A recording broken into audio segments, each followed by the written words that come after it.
I'll just I want to give you all the time we can. Um, One announcement that I wanted to make tonight is I wanted to announce that MRES again will have their solar boat regatta, and it's been a wonderful event this year. It's on Saturday, May 16th, and it runs from 10 a.m. to 2 p.m. And we're getting quite a bit of interest and a number of people looking at other types of motors to use that might increase, the excitement a little bit. They're a little faster than a trolling motor, so that's kind of a nice part of that, I guess. So I want to introduce Frank Jossi. He's a journalist, and his message today is going to be Minnesota's clean energy future, which to me is super exciting. And it was more exciting a couple years ago, but now it's changed a little bit. Frank is a retired journalist, and I got to know him years ago. He's become a good friend, and he's been with Midwest Energy News, and which is now what is it, Frank? It's part of Canary Media. Yeah, Canary Media, Yeah. and he's won all kinds of awards. I met him in a number of places, from solar events to electric car events and everything. So anyway, Frank, it's yours from here to go. Okay. Okay. Thanks a lot, Doug. Thanks for all those compliments. I really appreciate it. All of them are untrue, but but anyway, um, I was thinking, as a journalist, I've often told people that the first story I wrote about clean energy was when I was a student at the University of Wisconsin in Madison, and I think it was 1978 or 1979, and it was a story about a solar kind of conference showcase in Madison. And I thought at the time that it was really interesting and promising. And then Reagan got elected, and a few years after he was elected, he tore the solar panels off the White House that President Carter had installed, and solar and clean energy took a long a long hiatus during the next 15 or 20 years. And I didn't write another story about clean energy for a variety of reasons until probably 2010, 2009, 2010. um, I often thought as a journalist the best way to get people to adopt clean energy and adopt more energy efficiency was to sell it to businesses. So, one of the things I've done for the last 25 or 30 years is actually write about it through writing for business magazines and newspapers like Finance and Commerce, the Business Journal. Um, for the Business Journal back in the early 2000s, I wrote, and late 1990s, I wrote a lot about smart growth. Some of you may remember that. Now it's sort of embedded into planning communities around the United States and actually the world. But at the time, it seemed novel to actually put sidewalks back into developments in the suburbs and to encourage walking and biking. And those, of course, are sort of the unheralded ways you can create uh, healthier communities, cleaner communities, and more resilient communities. So slowly, I worked my way back into covering clean energy, and I did part time for more than 10 years for Midwest Energy News. And Midwest Energy News had correspondents at its height in Iowa, Illinois. Our Carrie Lidison, a brilliant reporter, also covers Wisconsin.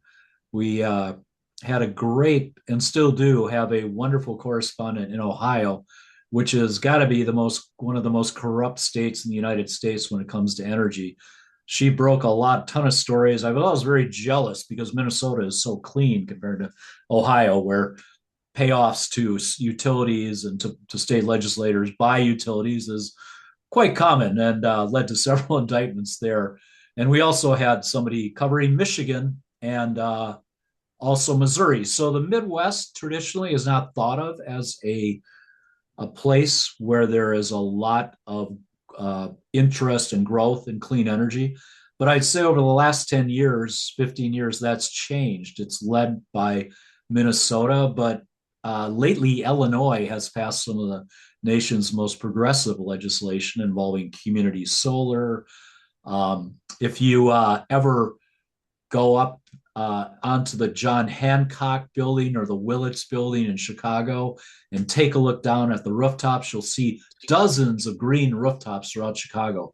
It's the national leader in green rooftops. So they also have a very aggressive clean energy engagement in the city of Chicago. So the Midwest, I don't think is catching up anymore. I think it's ahead of the South in some ways. The West, I think, is still probably the national leader and the Northeast. But a lot of what's happening in Massachusetts, which is also a very, really groundbreaking state and legislation, is happening here. And in fact, we beat them on a couple things too, like community solar, which started in Minnesota well before it started in Massachusetts or New York State, although they have almost as many megawatts of community solar as we do.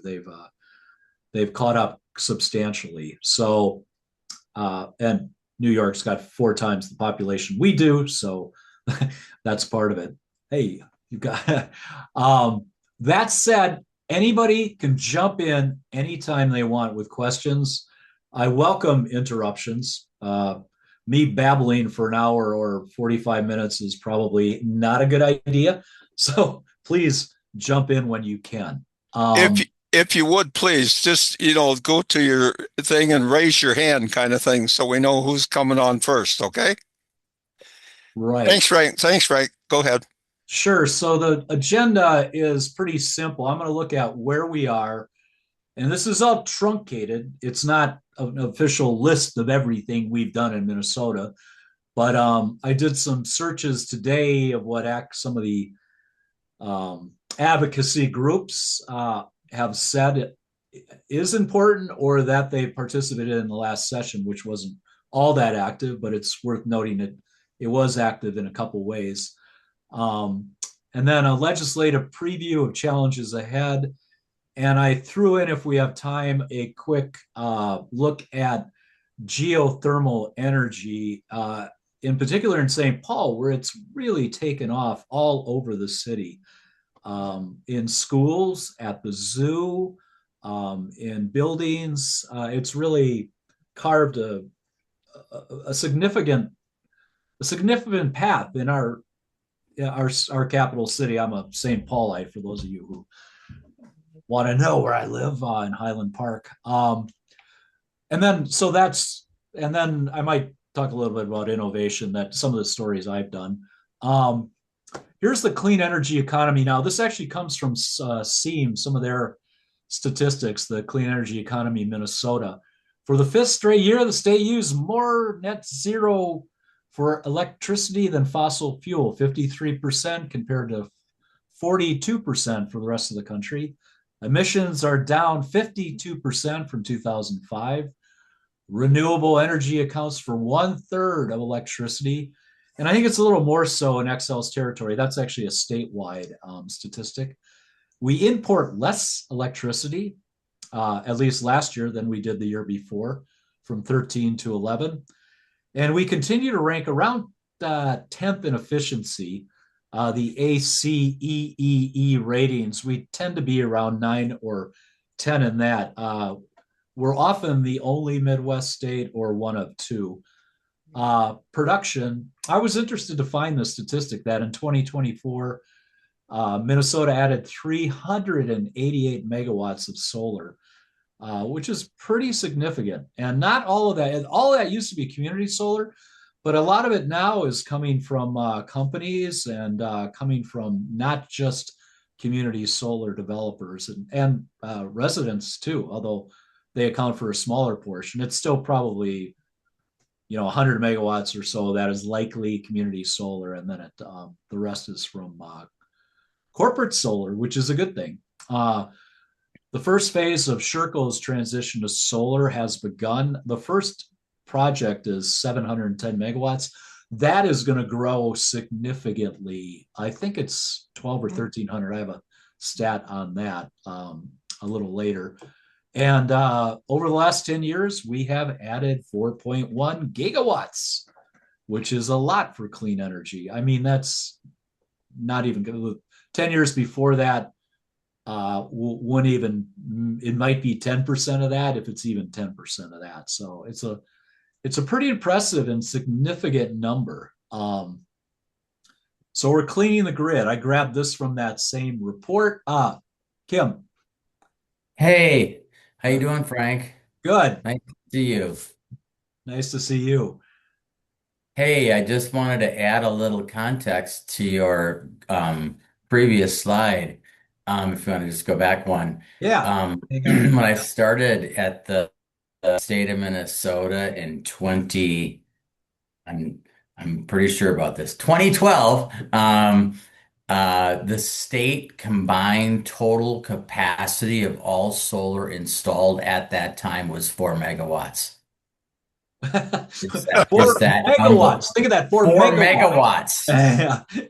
Not Can you gigawatts. believe that? Now we're Yeah. installing 388 megawatts. Oh my, in 1 year? In 1 year, That just in solar. Yeah. I know. That's what I'm saying. That was just it.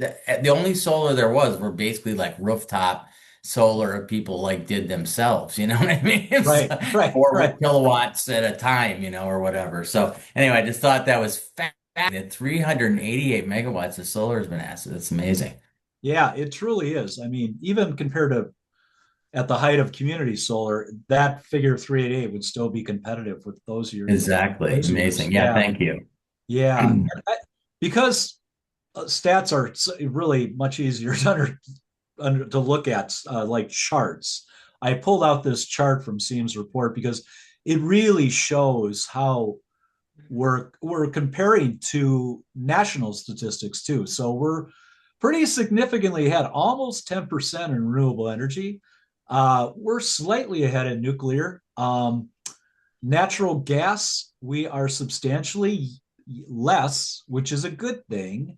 And we got a little more coal, which that kind of surprised me. But a lot of the coal plants are going to be jettisoned over the next 3 years, especially in Excel's territory. So actually, they're all going to be gone by 2030, unless the White House does something crazy and forces them to keep them open.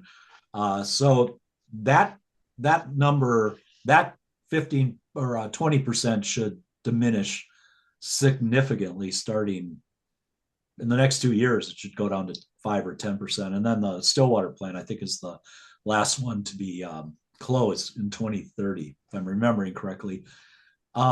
This is power sector emissions. This really tells the whole story how we're not only significantly down, as is the country, which is a good thing. We're not that much of an outlier, but Minnesota is ahead of the rest of the country in this too. But the good news is the rest of the country is also seeing fewer emissions from the power sector. In fact, it's really shifted to transportation in many communities. So I pulled from SEAM their top 10 stories, and I really liked what they had done with this. And in years past, they would have used one of my pieces, but since I'm retired, I didn't get any of these top 10 pieces. But the federal budget cuts, Minnesota's clean energy growth. We now have more than 64,000 people working in clean energy in the state. The weird thing is Wisconsin still has more, and I can't quite figure it out. So if anybody wants to chime in, why Wisconsin has more people working in clean energy, because their policies wouldn't indicate that at all, although they've changed and gotten much better over the last 5 or 10 years. And I'm a Wisconsin native, so I pay somewhat close attention to them. They have some pretty good programs that Tony Evers has helped maintain and actually grow a little bit. But they have like 77,000. So, and I think it has a lot to do with energy efficiency there. BlackRock's purchase of Elite, big deal. It kind of split the advocacy community a little bit. Cobb was against it, and Fresh Energy was for it. My old boss, Michael Noble, was a fan of it. So it's that was an interesting, I think, an interesting debate, and we'll see if BlackRock follows through and maintains Elite's clean energy division, and actually a pretty progressive move toward cleaning up the grid in the north. And I noticed NPR had a piece a couple of weeks ago about these huge mining trucks that I had written about a couple of years ago, where now they run on electricity, and Yep. they're much more efficient, and they can actually carry heavier loads using electricity rather than diesel or gas. Um, Frank, Frank, yep. could you share with people who is BlackRock and who is Elite, just in case they don't know? Yeah, Elite is basically Minnesota Power. They created a corporate name called Elite. I have no idea why. And BlackRock is a major investment firm which has investments all over the world. It it's really branched out significantly. I was not that aware of how interested and how much they've invested in the energy markets. Uh, they have a whole energy division, a little like Warren Buffett. He's another one too that has gotten in to clean energy in a big way over the last decade, maybe even longer than that. So, if anybody knows the BlackRock story, jump in now. Um, I'm just looking at new messages. Is it a retirement fund out of Canada too? Did I hear that? I, I haven't really studied that one close. Yeah, they do have money coming in from BlackRock does with the purchase of Elite. That is true. They're using financing for like 25% from the Canadian Public Employee Pension Fund. And I just wanted to also add, I put in the thing put in the chat that KKR, which was like Kohlberg, Kravis, and Roberts, also one of the early like BlackRock big private equity firms. Yep. They bought up a series of energy companies, and this they did from NRG a few years ago, and one of them locally is the Minneapolis Downtown District Energy Plant. And interestingly enough, it was sort of right after my tenure at the city of Minneapolis, or right during the last year or so, but I had really good talks with those folks, and Mhm. they including a whole series of like executives and stuff from KKR, and their plan was to really decarbonize the district energy plants as a way to sort of reinvigorate the value of these particular energy facilities. Mhm. Um, there was a lot of creative ideas that could, I won't go into it here or whatever, but I mean, like, for example, they still control a huge well underneath the Dayton's building, underneath the department store itself that could act as like a chilling plant on its own. Right. They have lots of stuff. They are actually 100% renewable energy for all cooling and chilling now in downtown Minneapolis as of 2025. That one they agreed to in a contract. But there's a lot of, I think, folks in the private equity looking for opportunities to kind of figure out how to decarbonize. Mhm. Because a lot of the older energy companies are like, still focusing on the fossil fuel stuff. So it's not a totally new trend, but I think it's interesting that they are going after some bigger pieces of the pie now, like Elite. Right. Kim, Yeah. Kim, Chris asked a question. I'll just pass it on. Do you mean St. Paul Energy District? And I know you don't, but can you explain that? Yeah, no, there's a similar downtown district energy facility that's owned. The company is called Cordia. Yeah. Means Right. nothing to anybody, but anyway, I Yeah. come up with these. They're like, and so it's Cordia, which is owned by another private equity firm, and it's a private company, and it produces thermal energy and for downtown Minneapolis through a system of pipes, including the Target Center, the Convention Center, and the U.S. Bank Center. And it also takes district energy heat from the downtown and Hennepin County's Energy Refuse Center, the downtown burner. Right, Mm. right. And I think I toured it, and I think they have electric chillers and some, Yes. and they've They had went to those all for, electric chillers. They got yeah, rid of the gas chillers and stuff. And they all buy all the electricity from through Renewable Act for Excel. So that they were able to see a charting path forward very easily, and they've done it, which is great. So yeah.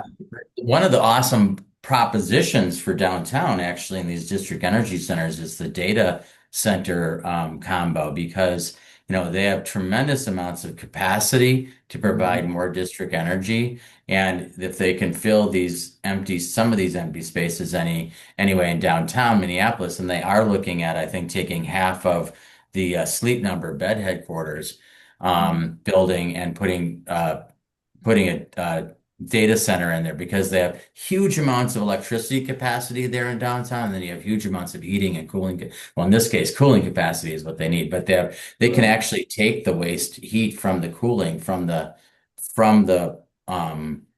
data center and then run it back into the district energy center to heat, especially during time like now, because the data center is still producing heat. It's just, they can capture all that heat, which is pretty amazing. So that's, I think, a unique, interesting value proposition for downtowns that do have a way to decarbonize district energy, to combine it with data centers.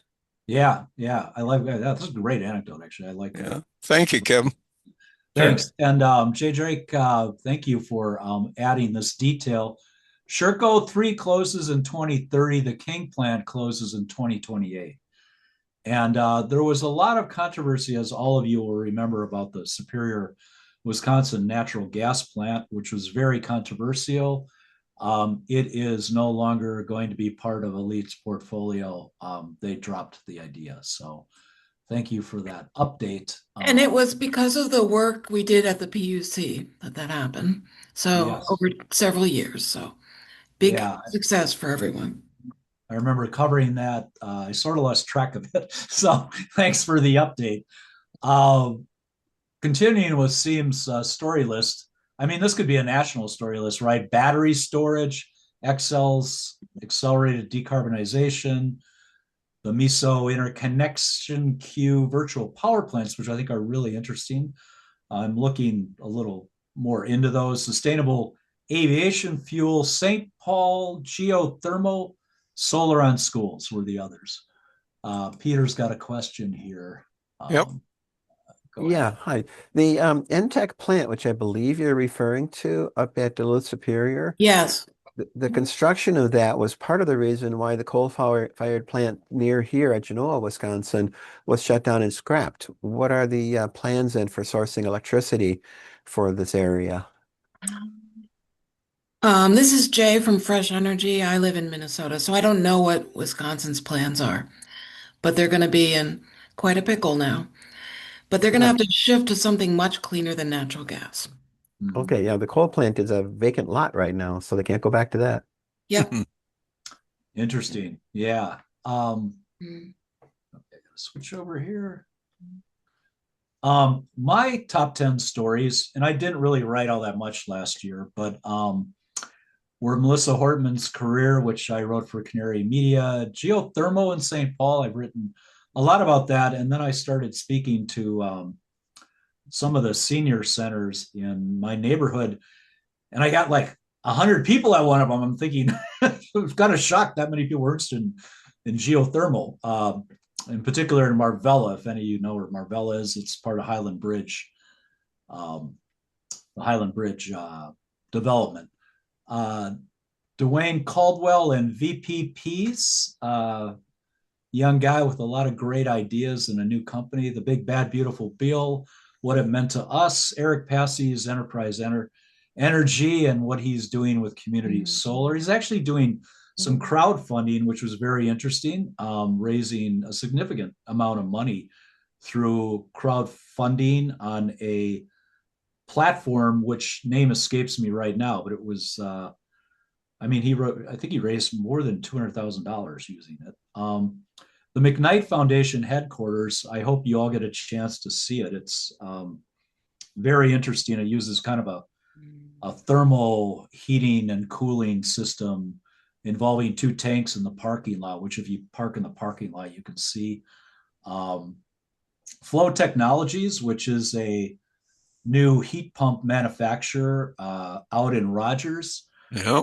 They had more than 1,500 people come in and see their technology. It has, it's a lot of heat pumps actually use chemicals that if they were released are not good for the environment. They use no chemicals in their process. And they also kind of created this box that includes all the HVAC you need in one central location, including the heat pump and exchangers, et cetera, et cetera. And so I think that company, I began to think Daikin has a pretty significant presence in the Twin Cities. And if this flow technology takes off, I don't know, maybe we could bill ourselves as sort of a heat pump center for the United States, at least. We're not the only place, but we could begin branding ourselves. We got CEE, which is one of the national experts on heat pumps. So I keep an eye on that. And heat pumps, I think the last 2 or 3 years have outsold traditional fossil fuel boilers and HVAC systems for residential clients.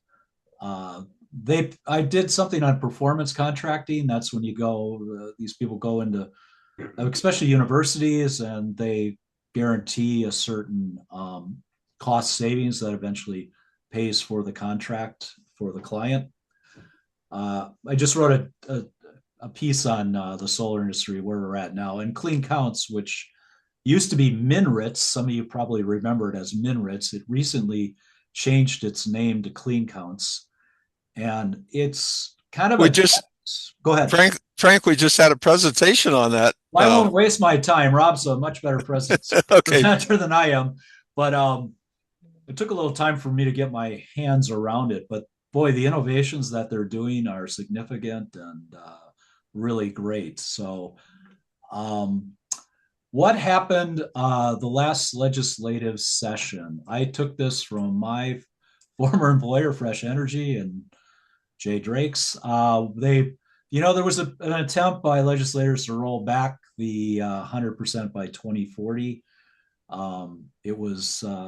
They were not successful. Excel filed its first gas innovation plan.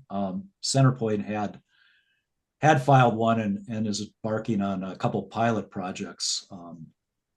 I know of at least two, and they've probably done more than that by now. Regulators authorize Excel to build 6,000 plus megawatts of new wind, solar, and battery storage by 2030. Excel's automated bill credit was approved for low-income customers, which they automatically are enrolled in the program. I don't know much about this residential time of use, but it was approved. I had written about the initial proposals, and there was a lot of blowback because of the monetary differences in the times. And I think some of that has been, Excel tweaked it quite a bit. If anybody knows anything about that and wants to jump in, please do. There's a new EV pilot for multi-family buildings, and data center policy package was approved. So a few things happened last year. Frank? Yep. Frank, have you heard anything or know anything about at a meeting? I think it was a MNCA meeting. Excel was talking about they're putting in, I don't know, like 1,000 batteries in their distribution system. Did you hear anything about that? I have heard about that, and their PR guy did mention that in an email to me. It might be something like 550 or 600 megawatts. Okay. I think Mencia was like, that's great. It'd be even greater if there were more solar attached to it. So that was one of the issues there, is that they would like solar to be part of that. I was doing a piece on on microgrids, and there was an ambitious proposal with Jamez Staples, who does have a microgrid, and Sabathani, which is finally, after 6 years, going to start building one, I think, this year. And the third was at the Native American Center on Franklin, which has been has a beautiful new addition. It's gorgeous, but my understanding is they are going to stick with the battery and not at this point put solar up. So they were going to be the third microgrid. So I think they're like one of the initial parts of this XL idea, just to put battery storage in different areas and not necessarily have it all attached to solar energy. So you got the battery, Yeah. but not the solar. The other quick question, if any news that you've heard about the Cummings operation and their microgrid? I have not. They are. I know Cummins does some of the uh, manufacturing for hydrogen here in the Twin Cities. Yeah. I don't know about their microgrid. Okay. I was on But a tour out there and they were talking about doing some more stuff, but anyway, I'm sorry. is it Go a ahead. is it a reality yet, or I don't know for sure. That's why I was just wondering. the one I did hear about was the Simpson House opened in Minneapolis this weekend. They're right near the march, but my understanding is they do have a microgrid and they do have geothermal too. So I've been trying to get in touch with their director to have them talk a little bit about why they took that move, et cetera, et cetera. Been a lot of talk about resiliency centers. That's kind of Right. the new catchword, it seems like. So, Right. And there's a nature center in Duluth, Hartley, that has a microgrid that is partially for that reason. And St. Louis Park has a nature center too that also has a microgrid that also has a resiliency. Part of the reason for it is resiliency. It's in a neighborhood that if it was shorted out, they could go there and recharge their batteries, have a place to stay until the electricity went on, et cetera, et cetera. I mean, the electricity is pretty solid in Minnesota, but with all these data centers, I'm starting to wonder if we're going to see more potentially outages. MISO is the one regional the one regional power supplier that basically is in the red zone right now, and there's some issues that people are worried about potentially. There could be rolling outages in the Midwest. I don't know if I totally believe that, but that was something. Oops, that has been. Oh, I'm going the wrong way. Here we go. So I talked to Logan O'Grady about maybe what he sees as legislative issues coming up. There's this debate over building. I mean, I think under net metering, you're still allowed to go to 120% of your actual base usage annually. And a lot of people are like, hey, that's too, they don't like it. So he's been trying to convince the legislators that want to get rid of net metering, partially because of this, that it's not going to be that big of an issue with the residential investment tax credit having gone away December 31st. It remains in play for commercial and nonprofit for as many as 4 years, depending on when your project starts.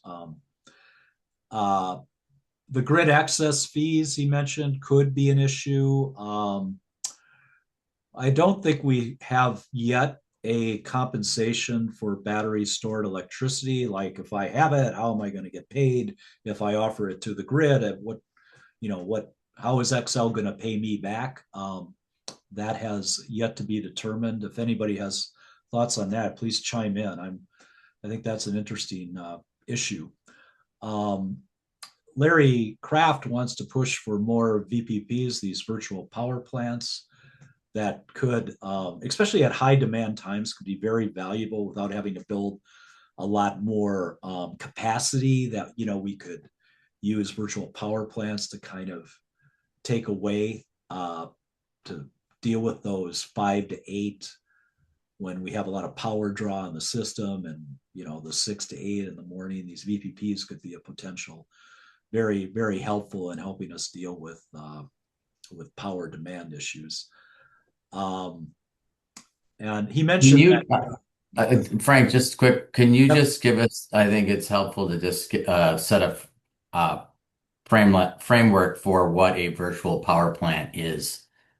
Well, You it's describe almost like a microgrid a little bit. And my distinction is, I ask him, how would you describe the difference if between? Well, how I would describe it is basically that you have the ability to be able to use lots of amounts of energy from multiple different Right, sources that can be basically bid into the system in very short-term time frames. So, for example, if we did have, and that's kind of what they're testing that example at these resilience hubs. And so, for example, with the Native American Indian Center on Franklin. That whole right, battery system is basically going to be used just to sort of shore up times when they need it during the grid. But you could also have that all existing with electric cars or a series of smaller electric battery facilities that are able to run like single housing units that could then tie together like a microgrid and go right. in using that's all this smart technology and stuff. But when they have these different time periods when you like bid into the grid system, and of course the most expensive is these high time periods, but they actually have markets that go on earlier in the day. So there's like multiple hours, and you could pledge, at a certain time, Yeah, like if we had, right. communications to do it, that like 5,000 people, would plug their Teslas in between 3 and 5. You know what I mean? And they Yeah, would draw right. out. I mean, that's like getting kind of crazy, but it's been more or less the technology to be able to do that with houses in a series of houses like in California and stuff, where you have a lot of people, or Hawaii, where you have a lot of people with solar and battery storage. And battery storage where you could then sell in. Like, yeah. Right. And how do we get that? Price that. Yeah, how do we price that? That's the key. How do we price this? I mean, other states are a bit further ahead of us. I know Sunrun sort of does this. The Yeah. the other thing that's going on the East Coast is they've been using school buses. And if they can get electric school buses, they can justify selling back energy and, pay for those more expensive buses. And then they end up with, saving emissions and everything. So I think Massachusetts has Mhm. been one of the big players in that one. Right. Yes, they're a big player on many of them. One of the stories I did many years ago, which I still really liked, was Gray River Energies. This isn't exactly a VPP, but it's a good. I thought it was a great idea of how to save, how to deal with this demand. And they sell people oversized water heaters, which they then electrify overnight from like midnight to 6 a.m. Then they turn it off, and the hot water remains hot for the whole day. And it's like 110 gallons. So it actually can handle up to 3 or 4 people taking showers, and the water's still warm or hot during that time period. And they had more than 120,000 people that they sold these water heaters to. So that took a lot of demand off the grid, because at that time water heaters were like 20 or 30% of the pull in the morning, Yeah. electric. So I mean, there's these simple things that I don't know why XL doesn't do it here. Probably because they don't want to stop making money. People, people, water heaters. I just bought a new water heater, so I'm thinking like I would have bought Yeah. an oversized one if I could have. But I have, I have had a farm out in Candiota County, and the Candiota County Cooperative out there. We had the same thing, so it was an electric, and so we have like two. They have two water heaters, so instead of like one 110, we had like two 60 gallons, but exactly the right, same thing. They would shut it off and stuff like that, and it was yeah. We never honestly. It's like the saber switch on with XL Energy on your air conditioning. I've Right. never actually experienced a problem with it. We never experienced a problem with it. Mostly they don't use it like exclusively either. So it's kind of Yeah. like, if you need more, you'll get more if it's not like in a constrained time frame. But I love that concept too. I mean, it's like one of the simplest ways to use wind energy to heat water and save on it later. Yeah, it's great Right. I and mean, easy to do. Yeah. that whole time shift. And the other thing I've read a lot about is encouraging microgrids. I don't know if it was Larry Kraft or somebody was suggesting that XL should, you know, try to set a goal of like 10% of power would come from microgrids.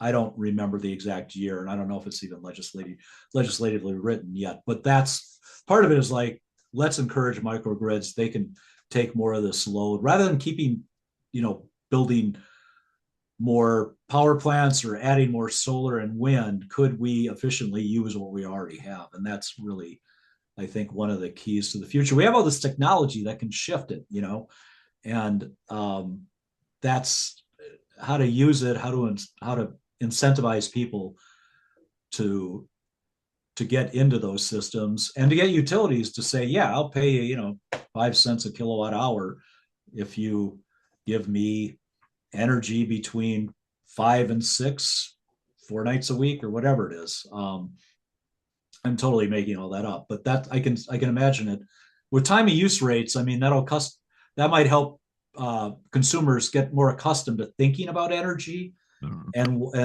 when it costs more, and that consciousness really hasn't existed. I mean, I never thought about it for years. Now that we have this time of use going into XL's territory, I think maybe people will then say, well, wow, they'll be aware of the idea that if this becomes a reality, that they could sell energy back into the system from their battery or from their EV. Now, the time, my point is, the time of use could kind of give them that consciousness to understand time, utility, demand, et cetera, which I don't think most people think about right now. I can stop now, or I can keep talking. Why don't you go through it, Okay, I Frank? can buzz through this quick. That was a great presentation you did that I attended, so be nice to share that with people. Yeah, so St. Paul and has been particularly active in decarbonizing the public schools and some of the public buildings in the city.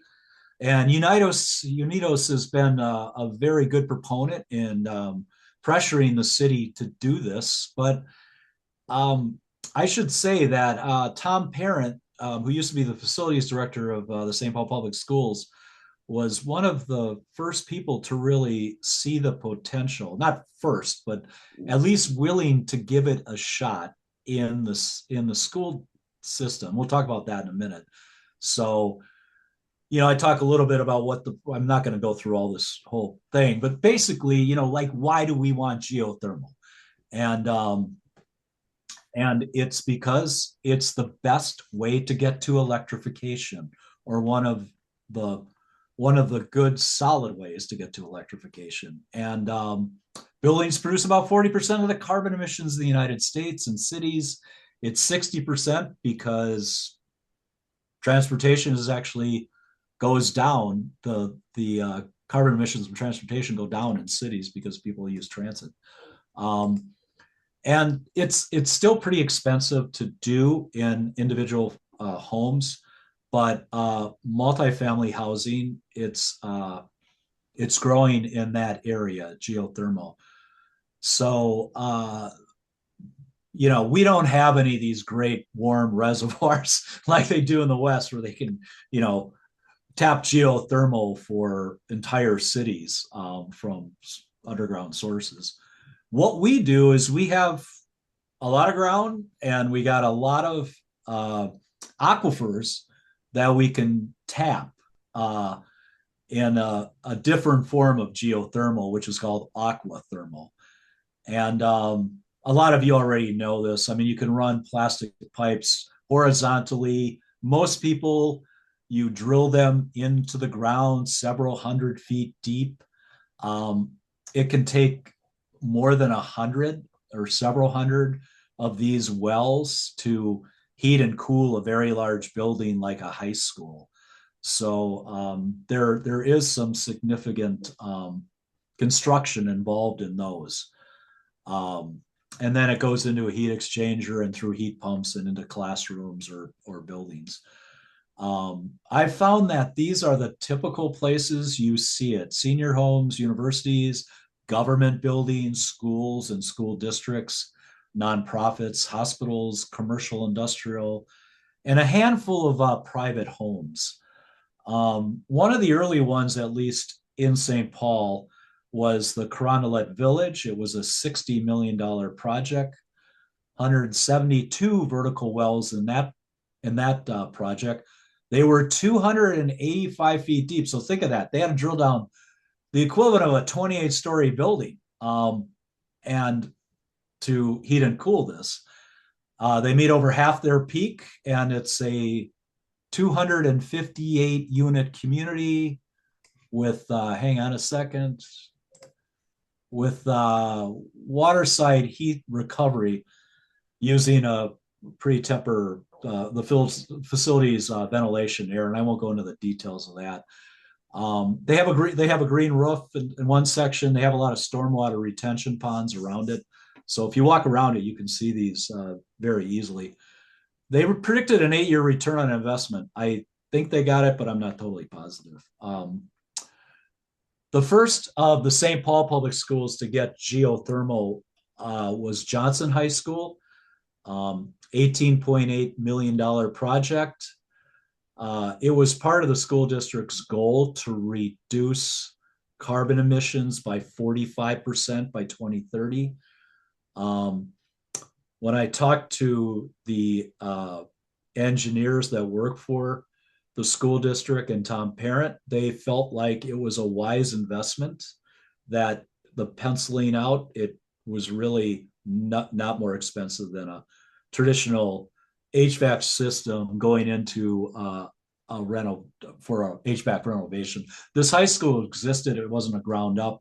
They put a lot of the drilling into the athletic fields that are right outside the school.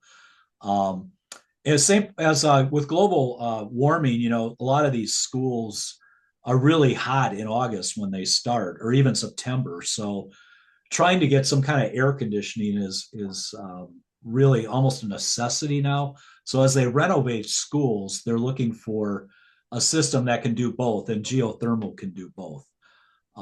So now geothermal can actually become a summer school site for the city too. Geothermal in private homes, it's efficient. It's twice as efficient as air source heat pumps, which is pretty interesting. But it's, like I mentioned before, only less than 1% of the homes in the country have it. I don't think that's any different here. They're expensive, and then you've got a lot of drilling. The stories I've written about it at individual homes, I found, at least in St. Paul, that a lot of the few people that have it often have like another half yard that's part of their yard, and they use that half yard to put the drills in to create the they might need 30 or 40 wells, and that's where they put them, in that side yard. Here's the schematic for the home system. You guys probably know all this, so we'll skip that. I sort of reordered these slides by accident, so they're a little out of order. That's not supposed to be there. Darcy, I think, is the more exciting project, or yes, businesses here. They use aquathermal. It's a patented system. And as I mentioned, they deliver 20 to 50 times the capacity of traditional systems. They're really great in dense urban environments. And for example, Hidden River Middle School in St. Paul on Grand Avenue near McAllister College, they have a Darcy system there. The Bruce Vento Elementary School on the east side, It's another pretty dense neighborhood there. They also have a Darcy system. There's the Pipe Fitters Union in St. Paul has Darcy. The Rochester City Hall has it. They've been very busy, and I think that they're not the only solution for aquathermal, but they have more experience than anybody I know locally in it right now. Jamez Staples, he has Darcy system out at his training center. So they've gotten really busy, and I think it's a really good, successful firm, and they've really they're getting better and better at using underground water, you can call it, or aquifers. Yeah. And Frank, is the Heights using that? yeah, I'm going to get to that in a minute. Yeah, okay. I should mention that I was on the Highland District Council for 8 or 10 years, and I am again now. And initially, we had looked at trying to do geothermal or aquathermal at the Highland Bridge site. And I remember talking to Ryan's executives, and they said, well, it'd be really great, but it's $70 million. At that time, it was $70 million. It probably wouldn't be now. And quite honestly, it might have been worth to become a pilot for the entire state. It would have been a great project, but they weren't really willing to throw it out there. And there's a piece of property there right now that for the last 8 years, XL has said we're going to build a community solar garden on the Mississippi River in that parking lot that's just between River Road and the river, and we have yet to see that happen. So it's been a little bit of disappointment for those of us who live in Highland Park and wanted to see a little more green energy in that development.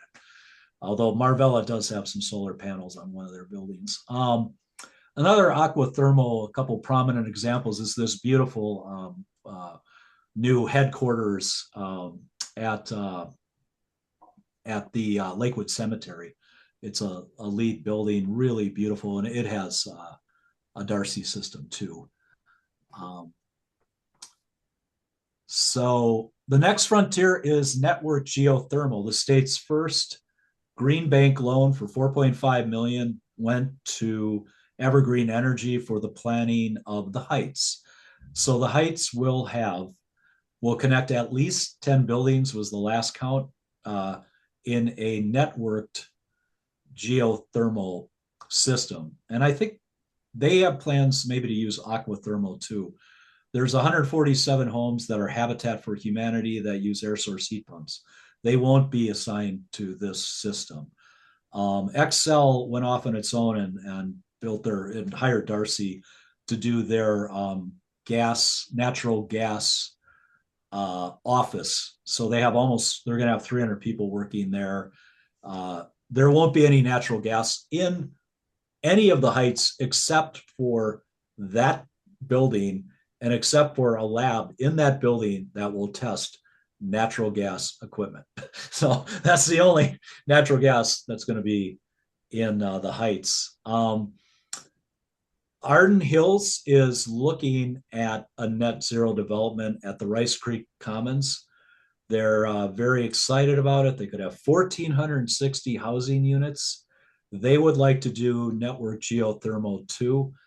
I don't really know quite. That project keeps going up and down. Ramsey County and the developer were agreed, and now there's been some fractures. So I can't really tell you exactly where it's at. If we have anybody who lives in that neighborhood, please chime in. A friend of mine from XL has been working on that for at least 20 years, if not longer. Yeah. It's There's just a solar advocate out there who's a member of the Arden Hills City Council. I'm blanking on her name right now, but she helped marshal a lot of this through. And Ortega was for it. The Ramsey County Commission was for it too. But it keeps running into obstacles. And here's just a schematic of what it looks like. It's a little easier to understand, I think, visually. But I mean, I even talk to people who set up these things, and they often say heat exchangers work like magic. I mean, it's just amazing what they do. It's hard to understand, but we had a question from Peter. yeah. Yeah, I wanted to mention that Schneider Heating and Air Conditioning here at La Crosse used to install ground source heat pumps on the single family home. But they stopped that because they found that the costs were so expensive and that the payback period in years was much longer than the equipment could be expected to last. They still install air source heat pumps, but they said the ground source just didn't make economic sense in this climate. Yeah, I mean that's the problem with a one-off. I think, this network system makes it all more achievable. The kind of scaling it Right. larger makes it more affordable for all the users. There's a church in Highland Park, Gloria Day, that has been looking at using geothermal, and they're trying to figure out if they could actually invite members of the neighborhood to participate in a network geothermal system. And it's in a pretty tight part of the neighborhood, so I'm thinking they might do with a Darcy system. But the city just across the street, there's the golf course, and there's the water tower, and there's at least 2 sheets of ice at the Charles Schultz Arena. So I mean that's a big user of electricity. So who knows? Maybe they can convince the city to get invested in it too. Um, the interesting thing about the Heights is that they are doing their Evergreen is going to do their own thing. They're not going to use Darcy. They're going to use Aquathermal, but they've designed the system themselves. They're going to do the installation. They're going to buy the parts and everything just from different suppliers. So, um, Frank? yep. Yeah, who is Evergreen? I think I know, but Evergreen is District Energy. It's the District Energy St. Paul. St. Paul, yep. It's kind of their umbrella organization. Evergreen runs, manages uh, different district energy systems throughout the country. Like they manage the Milwaukee Medical District, where the Medical College of Wisconsin is. They worked, they've done studies for Oberlin and various other people. I think might have done Carleton, which also uses geothermal system too. They might have done the studies for that. So they're sort of the umbrella that was built on top of the expertise that District Energy um, developed over a number of years. So I think this thing, Peter's point is really good. I don't know if one-offs is really the way to go, but having it networked or using it on really big buildings, I think that's going to become more and more affordable and a really good solution to decarbonizing the state and offering a pretty pleasant, heating and cooling system. They can do both, which is, really good, kind of like a more efficient heat pump, basically, air source heat pump. So I think we're going to see more and more of it. Actually, the zoo, the primate center at the zoo is, I think that's a geothermal one. I think that's Darcy too that did that. So the zoo, the city's biggest energy user is the zoo, and so they're trying to get as much, you know, make it much more efficient, so they're not paying as much to run the zoo. Right. The other thing I just wanted to share quickly is that those homes at the Heights, uh, at least the ones I've seen that they're built already, and I think they've only got like 47. They said another 5 years to work on it, but all of those have solar shingles on them. They do. Yeah, instead of solar panels. So that was kind of interesting. Yeah, I think that's another innovation that I really like. Is I mean, there might be better sun exposure on the side of a building rather than the rooftop, right? So Yeah. uh, they also got, I think the first one, it was a Michigan company, and they pretty much gave them the tiles and said to the first couple homes and said, if you sign up with us, we'll give you a bunch of solar shingle tiles free, and then we hope that you make a big order, and they did. So, Yeah. We got some guy named Yuka that wants to have a question. oh yeah, he's another Highland Park guy, right? Yeah, Ireland all the way. Yeah. Yeah, I actually want to share a couple of perspectives from Europe, Northern Europe, because I'm from Finland and I follow the market and what's happening there in the energy industry too. And I've been looking also to this heat pump system in different ways.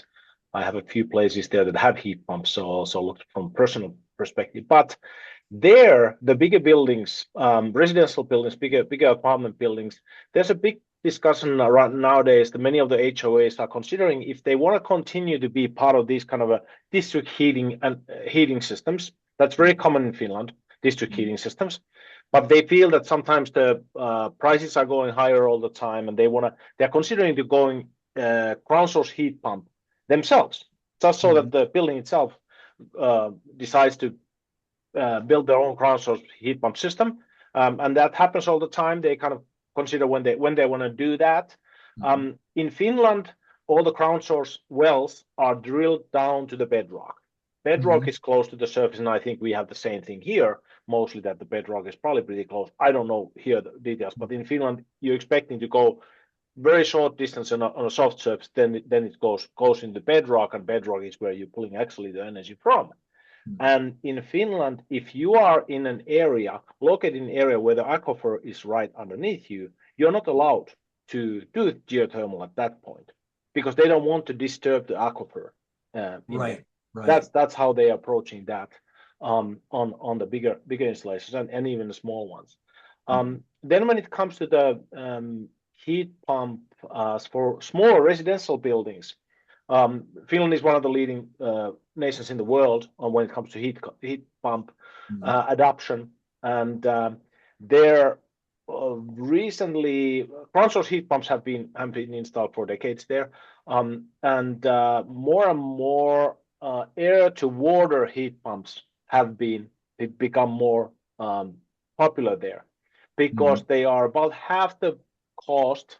If you think about the ground source heat pump for residential building, 30,000 euros or dollars roughly, and air source heat pump 15,000 roughly. If you have to think about it, it's about half the cost, and it's still nowadays the technology has improved so much that it starts to be very competitive when it comes to the energy consumption and the capability for it to produce energy even in the colder temperatures. So that has become a competitor, but still both of the systems are installed all the time. So just wanted to share a couple of perspectives from Finland, how things are. That's great. You know, I should mention that our Darcy uses a heat exchanger that's placed in a well, but they don't use water from the aquifer. The water they use is separately circulated throughout the building. So they're not taking water. But and that's the same thing. I mean, you never ever use the water, but when you're still drilling the holes into the ground, when you're in the aquifer area, they don't want you to do that. Yeah. One thing Jukka brought up, I think, is a big difference between Finland and here. They have a workforce that's been trained for years to do this. And when I've talked to people, I mean, this is one of the missing pieces of the puzzle. Is if this thing takes off, we don't actually have enough people trained to handle all the work. Even now, I mean, these guys are in really high demand. So that's become an issue. Where are we going to get a workforce trained in this? The good news, of course, it's if you know how to work with AC, you know how to work with heat pumps. But for people to adjust the things in their mind, that's a different story. Right. And I should mention that about the only clean energy that Trump did not eviscerate is geothermal. The tax credits remain in play. That's for the data centers, right? No, it's for, as far as I know, it's still from, I just talked to Jeremy Kale, and I think it's 2034 that tax breaks for geothermal will be in. But I've heard that some of the data centers are really interested in trying geothermal for heating and cooling the centers. And Frank, isn't batteries? They still have their rebate. Yeah, I think that ends this year, though. I'd have to double check, but I think he told me that's done. At Mencia, we talked about that. And I think if you do it this year, you can get it to 2030, right? I mean, that's sort of. Yeah. And I think the data centers don't have any problem with heat production because they have plenty of heat production every time you run a data center. What they have is a cooling problem, of course. And right now, the stupidest thing is to just throw that out of the window because there's so much potential with that one. So I think there should be a law that every data center is connected to this kind of district heating system. Period. Yes. Yeah. That would really reduce the pull on the system, hopefully, right? I Oh, mean, it would totally change the whole dynamics. That's how they should do it, and that's how they are doing it in Nordic countries. I know that many of the bigger data centers are combined with with the district heating, plus also they have a thermal storage at site and all of that, and then they actually can work much better, provide much more flexibility both the heating side and for the grid side too, with that system. does anybody know if Meta is using even solar on their Rosemount facility? Not to my knowledge. I mean, it's all, well, yes, in a little way. They're, through well, some of it's a Dakota Electric, I guess, and they have some solar, Yeah, I and not mean, much, well, 7 football fields big. They could put a lot of solar up there. Yeah, yeah. If we wanna set up a trip to Finland to learn how they are doing it there, happy to join a I'd love that. development group to There's go there so we can check out how that and help to bring some good policies potentially back. some states have been proposing that if you put in data centers, that you have to use renewable energy, and that's changed the game a little bit too. Chris, you have a Yeah. question? Yeah, I don't know if this is a question, but it's we'll see what if anyone has something to say about it. Minnesota, this is specific to Minnesota Renewable Energy Society, all right. This weekend, Friday, Saturday, and Sunday, so that's a long time. All day long. We're over at the Hyatt, Hyatt. Hyatt Regency, and we're talking to people, right? That's what we do, sort of, ambassadors on the ground, trying to get the word across, walking around, handing out flyers, giving information if people aren't coming to the booth. So we're pretty proactive. What are we saying right now to people? What are the key messages? Are a few of your slides, Frank, early on, ones that we should print out, as sort of like where Minnesota is now and where it's going? Yuka, anybody, what are our key messages? What do we want to tell people? Now this goes all the way over. What are we going to tell people at the Eco Experience? Yuka, what are you going to be saying to your group? What are the messages now in these times? That's why I asked Frank to do this, because I thought, like you say, some of his slides would be really good information for Will we have people. access to these slides immediately, Ellie, or should we be doing screenshots of some of these now? I can just send it to you guys Okay. and also send you the report it was based on. Yeah. Yeah. Yeah, I think that, what do you tell people who come to that particular show? Doug, who's the audience for the home builders and remodeling meeting? It's quite a bit of residential people, and you see a few commercial people there, but not too many. But So it's people remodeling their homes and building. yeah, yeah, yeah. So, that's all. That's my big question is what are the key messages? And Fresh Energy, Drake, we can go to your website or I can talk to you. But, we've got we start on Friday. So tomorrow. Oh man, I think I haven't really found a good resource. It'd be really a good resource for you guys to do, and I can maybe help you. The state has all these incentive programs, right? But you go to their website and you try to find any of these, you can't. I mean, it's really difficult to for example, there's I did a piece a few years ago about these very sophisticated what am I thinking of? Power, the power. I'll think of the name, but the power at homes. They're like they're charging for a God, I can't believe I'm blanking on the name of where you plug in your power and where it comes from, and the power deck in your basement, basically. The panel. The panel, yeah, the power panel, the electric panel. that thing, the state had this, if you had a certain income level, you could get this really sophisticated panel, and then you could say, okay, I want you to charge my electric vehicle for 4 hours, and then I want 30% share there, 60% of the house. Anyway, this panel manufacturer in California kind of convinced the state that they should help subsidize this, but go try to find it on the Commerce's website. There used to be an incentive for that, but you're saying now there still is an incentive to upgrade your panel? Well, yeah, to this particular. It's not the kind of panel, not your regular panel. Not your regular panel. No, no. a smart panel. A smart panel, yeah. Yeah. Well, that's great. But the guy in Lanesboro has that, Chris. Yes, yeah, he does.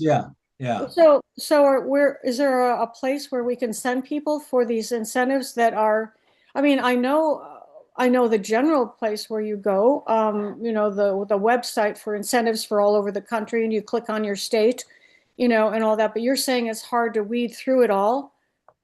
Well, it's hard to find a good site at Commerce that explains all of these and who can apply and what income levels will be served by them. I think at least I've struggled to find, and if you find one, then you have to go find another. Like even today, I went on their website to just try to find some basic information about the 2023 legislative session and how what some of those programs now are just coming into play. They've come into play in 2025. It took like a year to get them off the ground, and now they're available to consumers. But again, just which programs, how do I apply? What do I have to talk to my installer? Are they going to know everything? I mean, that's part of it. Is it the Desire website or Desire? Desire. Yeah, Desire, but Desire can be kind of, I don't know, it's not very attractive, and it's okay.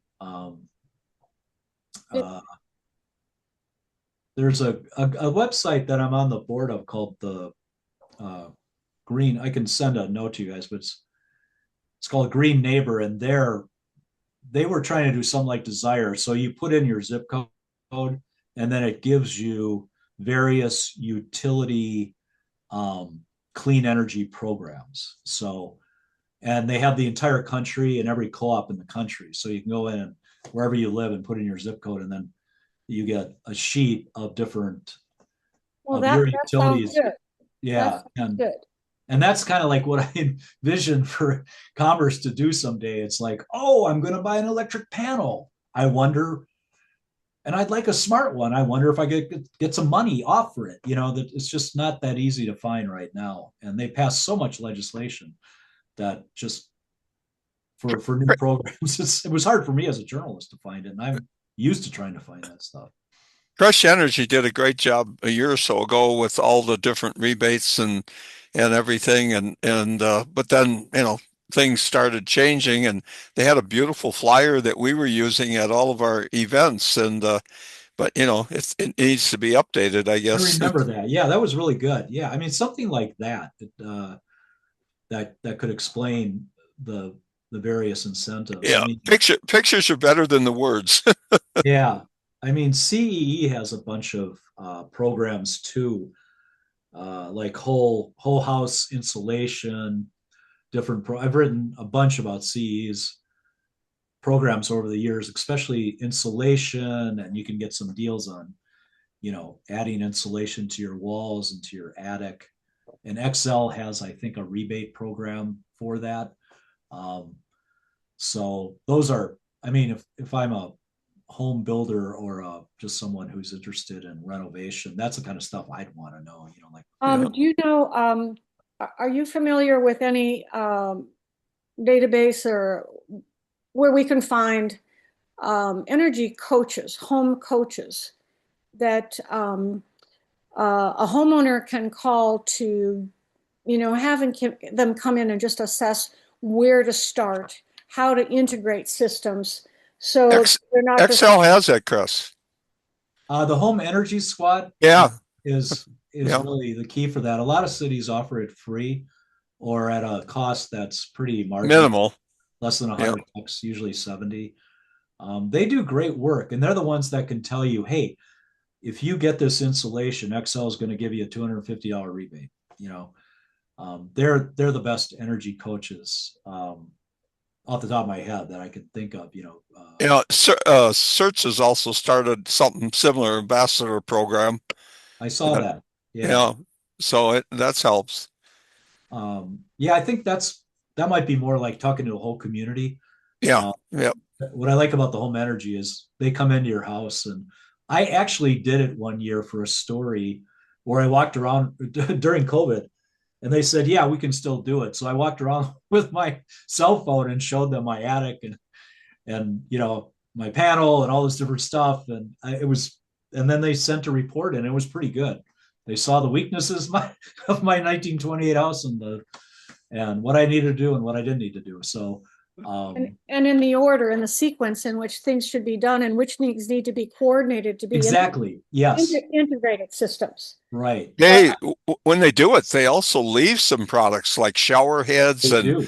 Yeah, I know that. I know pipe that. wraps and stuff like that, which are really handy. I asked Jerry Lilliard about this though, and he said that it is one of the most common questions, and if he would actually do it, he starts doing it for free, but it is so complicated helping people size systems so that people don't know where to begin and then how big, how small, and what things go together. You got to size pipes, so that they're fit with the other systems. You know what I'm speaking of. Yeah, yeah, yeah. I did a piece on for our community paper here, and I talked to a guy who did the whole insulation for the whole house, and they go in and they drill holes in the wall, and then they shoot the insulation. And what he was telling me, when they put it back, you have to repaint that area, right? And sheetrock a lot of times. And sheetrock it. And he's like, "Yeah, I did it a year ago." And I said, "How did it go?" And he goes, "I still haven't repainted any of it. I've got these you can tell exactly where they drilled the hole." He hadn't gotten to it. So there is some homeowners have to participate too in it. Frank, we're coming close to the end here. We've run over a little bit. Oh, sorry. No, that's fine. That's fine. That's what I wanted us to do.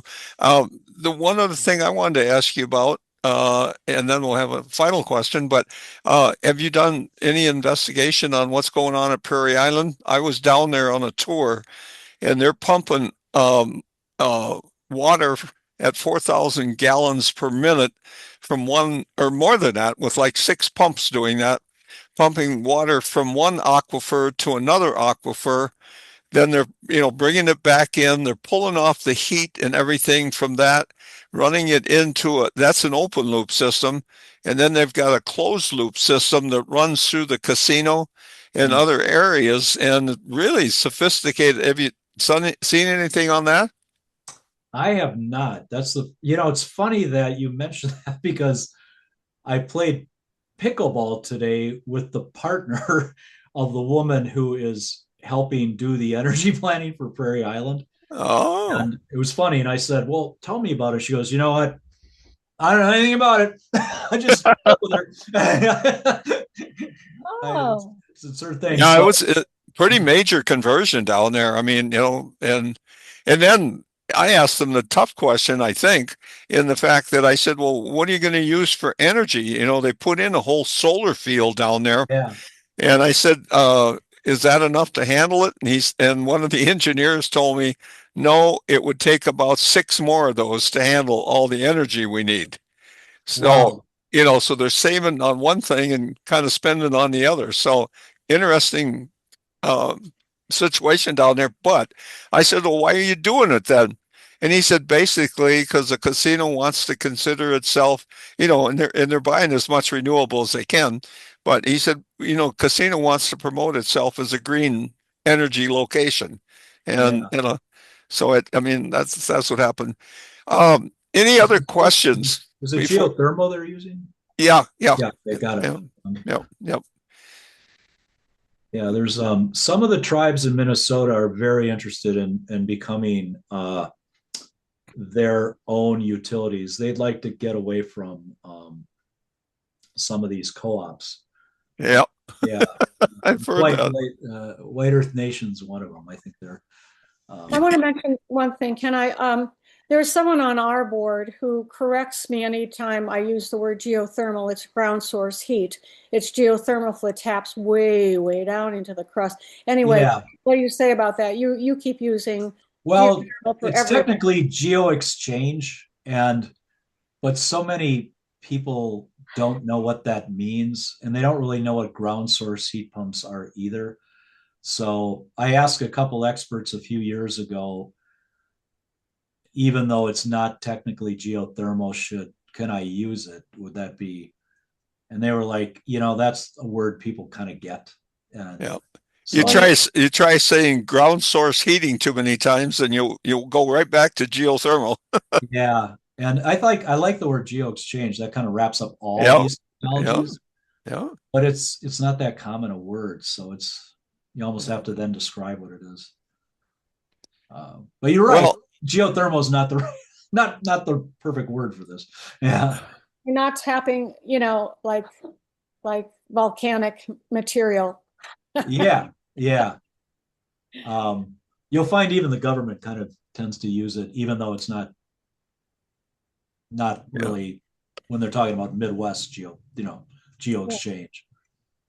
I kind of like Well, change, but yeah. I just want to say, Frank, thank you so much. This has been awesome.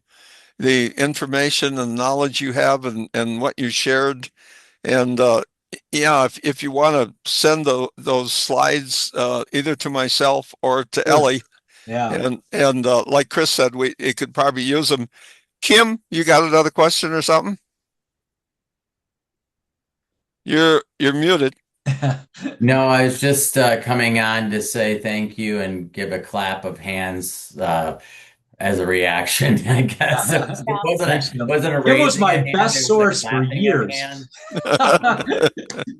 When I needed to know what was going on in Minneapolis, you were the guy. Well, Patrick Great. is not as fast at getting back. No, that's true. Yeah. Now he's Frank, there. he's Hopkins, Thank though. you. Yeah. Frank, he's going to be the guy now. He's the going to be the chair of MRES. Is Kim, he? Yes. Okay. Yeah. Patrick he's the mayor of Hopkins in addition to working for the city. So we have a green advocate in the mayor's office in Hopkins. Yeah. Absolutely. Yeah.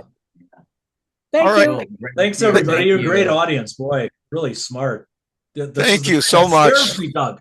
They scare me. They're so damn smart. All right. Well, thank you again, All and righty. I'll send that we'll right be in. now. Yep. Okay. Everybody have a great weekend. Stay away from downtown Yeah. Saturday. Take care. Take care.